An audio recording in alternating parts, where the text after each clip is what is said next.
কিরে তোর এত বড় কলিজা, তুই আমার এলাকায় চাঁদা তুলোস?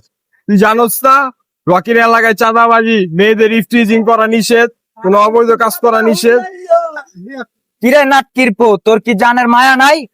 তুই যে আদা চাঁদা নিছত ওই আদা কাইডা আজকে ফুটপারে খাওয়ামো।